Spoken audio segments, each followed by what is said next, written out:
What is good, rookies, and welcome to our round 21 update. No injury news, barely relevant anymore.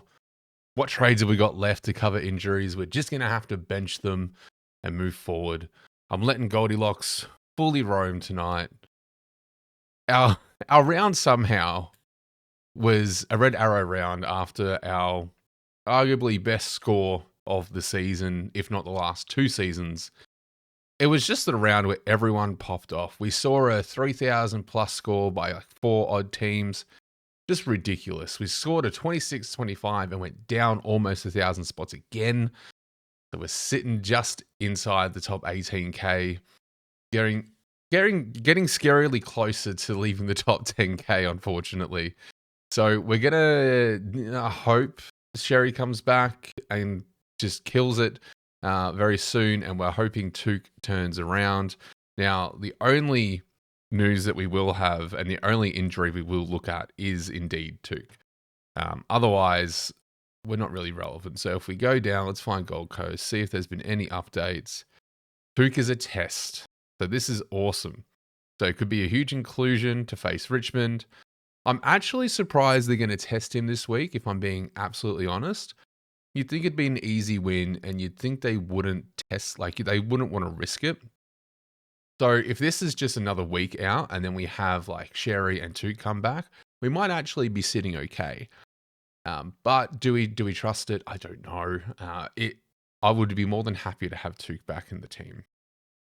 Not complaining. Houghton has done fairly consistent for us. Had a decent game of 75, which was a good cover. Bergman let us down. Who else let us down? Oh, just all the forwards, essentially. We had Rankin and Daniel basically just absolutely shit the bed. Rankin himself just missed a butcher. Kirch has still done pretty well. McCarthy, very lovely. Sinclair has found form again. Obviously nowhere near Nasiah, but Nasiah, the Messiah, my goodness, what a pick that we should have picked up when we could have. All these picks, again, that waiting till they bottom out and then just jumping on them. Like, there's so many things to consider for a strategy. But overall, look, when we kind of consider our season, where we started, like we've definitely taken some losses. Like if we look at our history, we've just, if we look at our season rank, it's not been pretty. Like we didn't deserve to be up here. Let's be really honest here. We got a bit lucky with some picks, and then the reality kind of came in with our bad trades. So things we can learn from. Again, second year, I feel like I've had a lot more fun, played very against the pack, a lot of pods, a lot of different picks here. Has it worked? Yeah, kind of. In some moments, it also hasn't. Like, again, really ignoring your Bonts and your Butters really kind of hurt. So it is kind of one of those things. The forwards, I'm not really annoyed at. It's just the forward line. I feel like both seasons I've played, the forward line has always been kind of sketchy. The back line, again, Sheasel, rolled. Like, it's just all these things. But what we have seen, which might make us a bit more excited, is with the new owner stepping in, or new boss man himself, looking at the AFL kind of structure, the rules, the gameplay. Oh, apologies for that delay. With Swan now stepping in, they are going to look at the sub rule, and he has made comments basically saying no coach has really asked for the sub rule. He's not really sure why they brought it in the first place. So it may be something that's scrapped moving forward. And one thing that I'm actually kind of curious to see next season, because we got so drawn into all the chaos that was this season with the injuries, the sub rules, the rookies getting ruined because of it, cash gen being a problem, injuries galore. Are we going to be bored next season? Is there a reality that we're not going to be used to the normacy that we're being previously given with Supercoach to a degree? So I'm really curious to see how that plays out. But we are going to do a summary of our season. What are our takeaways? And, I also want to reach out to you guys as the community and do like a bit of a community takeaway video where it is essentially what have you guys learned? And I'll pick out some really good comments that you guys might say similar things, for example. But if you want to be included in that video, we'll do highlight comments and whatnot. Just leave a comment below. What is your one main takeaway from this season? It can be serious. It can be funny. Whatever your main takeaway is, let me know. My funny takeaway is never touch Nukem. ever. Never again. But while the season is over for us, we have seen leaks that there is a new game alert and that Supercoach Finals is coming back. Now, we haven't seen more details just yet. This was only posted today. So when we see and get more details, I'll be sharing them and make sure everyone's across it. But this is exciting. This gives us something to look forward to really finish off the season.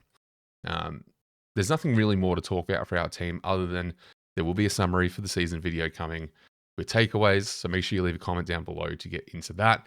While you're down there, just leave a like on the video.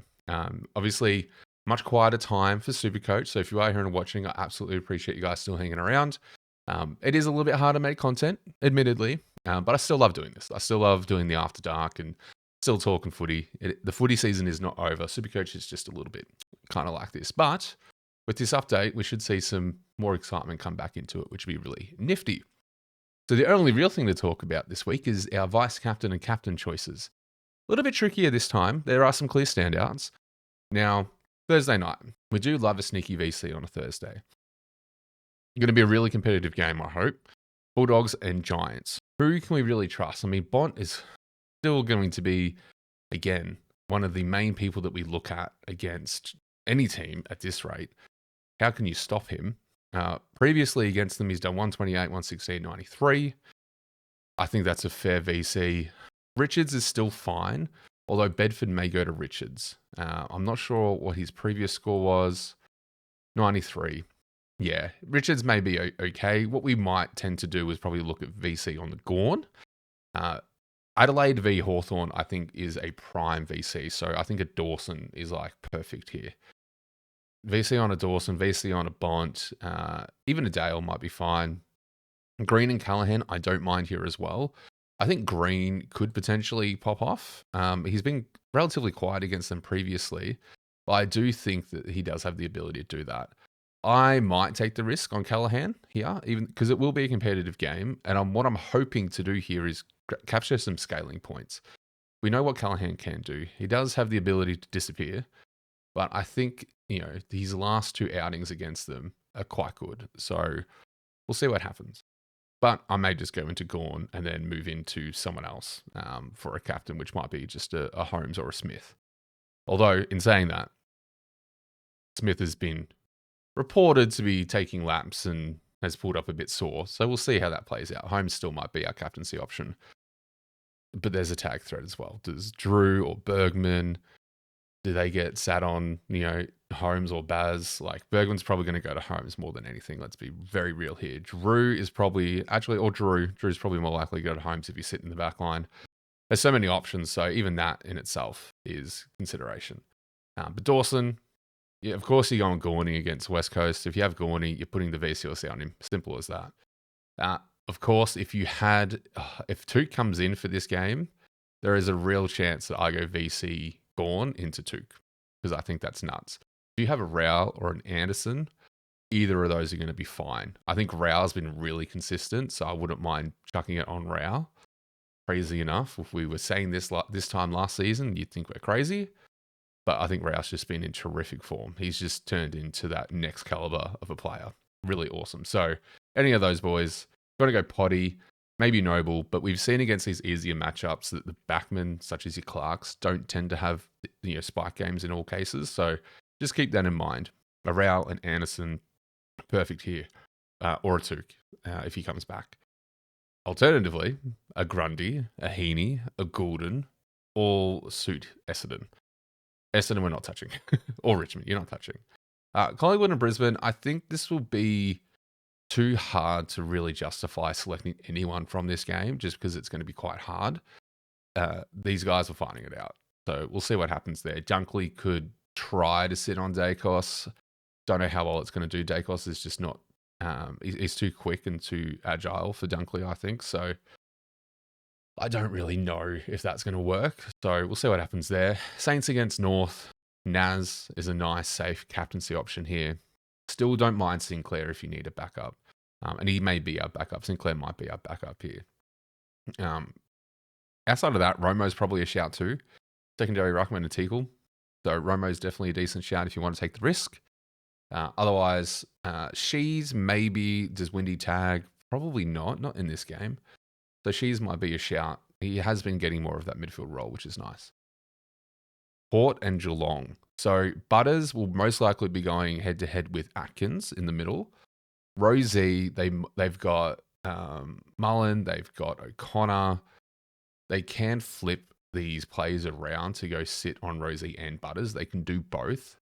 So it'll be interesting to see. And it is a smaller ground, which generally speaking doesn't do the best for backmen. So don't expect like a spike score. Rosie, if he plays, that is. So if we actually look at this, where's Port? So I do believe he is a test. Is Rosie's not even listed here, is he? Yeah, sorry. I saw a report previously that it is very, very sore, but he's going to play out. This is comments by him himself. He'll play out until he can't. So probably not a Rosie choice. But a decently safe option is Freo against Carlton. I think your Brayshaw, your Sarong, and your Jacksons are going to be perfect here as well. So maybe, I don't even think Hewitt is a decent shout. Maybe if you want to go really potty, but I think you want to, take your preference from Freo plays if you have them, which we don't. So that's fun. And they're really our VC and C choices that we're looking at. I'm personally looking at this, depending on if two players or not, I'm probably going to stick with Callahan and Gawn. But if not, I might go Gawn into Took if he does end up playing. So we'll see what happens there. Outside of that, this is the Supercoach side done. So we're going to jump into Game Day Squad and just look at what our side's looking like leading into this round. So if you're just here for Supercoach, thank you so much for watching. Leave a like on your way out. And I'll see you on After Dark. For those interested in Game Day Squad, or you can still sign up. Let's be honest. If you just want to show your support and you haven't made a Game Day Squad, just literally use the code Rookie at sign up. I'll ask for a promo code. Jump into competitions. Open up some starter packs. Make a team, and you're good to go. That's all you need to do. But leading into, again, very much our similar method of last week, which didn't end up doing too well for us. We ended up scoring, let's have a look here. 2754, again, just a massive week in some. Cheese with Cheese was doing well. Basilicious again, just doing well. Blue Ball is smashing it this week. Well done, mate. Again, all you guys are just sitting above me. I'm just hovering around the top 10. Joe 90 still ahead of me. I'm not catching him. It's a struggle. Send me back to Eden. Had a really nice round. It spiked up. So that's awesome, mate. Well done. Look, there's a few different ways to approach how you make your teams, again, which is the fun in doing all of this. But we're going to target matchups. So again, we want to target Adelaide and Hawks. So we want pretty much Dawson. So we've got Dawson Gold sitting there. We think that's fine. Melbourne and West Coast. I really love Gawn here. So we got Silver Gawn and I like Pickett. Now, do I even have Silver Pickett? I believe I do. Ooh, I might have to get a Silver Pickett coming in. But for who? I like Anderson. I like Rowell. Oh, maybe I drop a gold into a bronze here. Then we go bronze here and we get, there is no error. And we get Pickett in as silver. We think he can probably have a spike game there. Who else we got? We got Sydney against Essendon. So again, we've got Heaney, Goulden, Grundy. Maybe a Mills is a decent shout here as well for contenders. And then Freo against Carlton is probably one we're also. So I think Luke Jackson Gold will be fine here. Clark might have a better game, but we've got a Noble as well, which I'm not. This kind of goes against what I was saying before about the backman on easy matchups. So we'll keep it there. I still like the Whitfield and Ash combo. But there's just no one else I really want to throw here, in all honesty. Like it could be a Clark, could be a Dale. But I think this layout for the moment is what I'm looking at. Grundy again against Goldstein is going to be beautiful. We could also have our Saints. So we got Sinclair. We also got Naz. We got McRae. So we actually didn't bring. We got a bronze McRae, but didn't actually throw him in and missed 104 and had a silly Toby Green sitting there. Rookie mistake. But this is what our contender team is looking like. We're going to throw Keys in the forward for that easy matchup as well. Yeah, it's just pretty much what I'm looking at. I don't think I'm going to deviate too far from this. There might be some small changes. But this is what I'm rolling for round 21. Let me know on X. Tag me in your posts of what your contender team looks like. Very curious to see how much I'm going to lose by to you legends that are absolutely smashing it. But with that said, ladies and gentlemen, thank you so much for watching. We're going to wrap it up here. Stay tuned on X for any giveaways. We didn't do one last week, but I'll make sure we get one going this week to load up for finals. So if you're curious for any giveaways, make sure you follow me on X at RookieCoachAFL. Thank you so much for watching. Leave a like on your way out, and I will see you Saturday night for After Dark. Cheers.